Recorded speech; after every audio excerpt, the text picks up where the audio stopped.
चांगली गोष्ट आहे, आनंदाची बातमी तुम्ही सांगितलेली, आनंद आहे आम्हाला. पार्थ पवारांचं नाव जे आहे ते म्हणजे त्यांचं नाव टाळलेलं आहे. मुंबई हायकोर्टानं फटकारलंय पोलिसांना.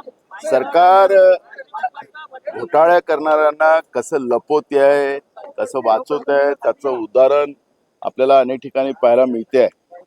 आपण पाहिलं की मुंबई महानगरपालिकेतले सहआयुक्त महेश पाटील त्यांना 1 महिन्याच्या सक्तीच्या रजेवर पाठवण्यात आलेलं आहे. त्यांनी कोरोना काळामध्ये मोठ्या प्रमाणात भ्रष्टाचार केला, त्यांच्यावर आरोप आहेत.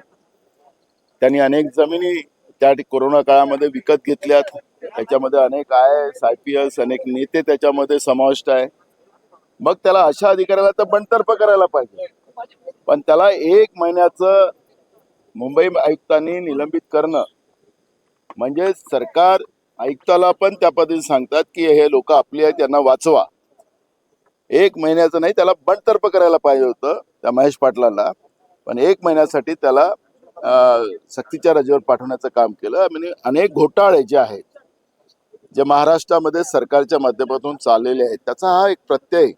मग पार्थ पवार असेल की आता मी महेश पाटलाचं मुंबई आयुक्त सहआयुक्ताचा जो मुद्दा मांडला त्या पद्धतीचं चित्र आपण पाहतो. कामकाजाला सुरुवात झाल्यानंतर वरिष्ठ मंत्री किंवा कॅबिनेट मंत्री सभागृहात उपस्थित नाहीत आज. यांना विधिमंडळाचं कामकाज जे आहे त्याचं सारस्व या सरकारला नाही.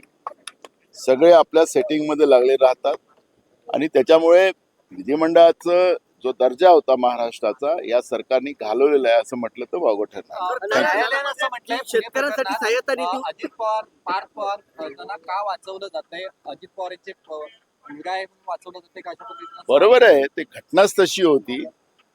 जी अमेडिया कंपनी आहे त्याचे जे प्रमुख आहे त्यांना त्याच्यातून वगळणं याचाच अर्थ हे सर्रास सरकार आपल्या माणसाला घोटाळ्यामध्ये वाचवते हे त्याच्यातून स्पष्ट होते. आणि म्हणून न्यायालयाच्या निदर्शनास आल्यानंतर न्यायालयाने त्या पद्धतीची भूमिका घेतलेली आहे. विरोधक का गप्प असं प्रश्न ही आज चर्चा आहे ना.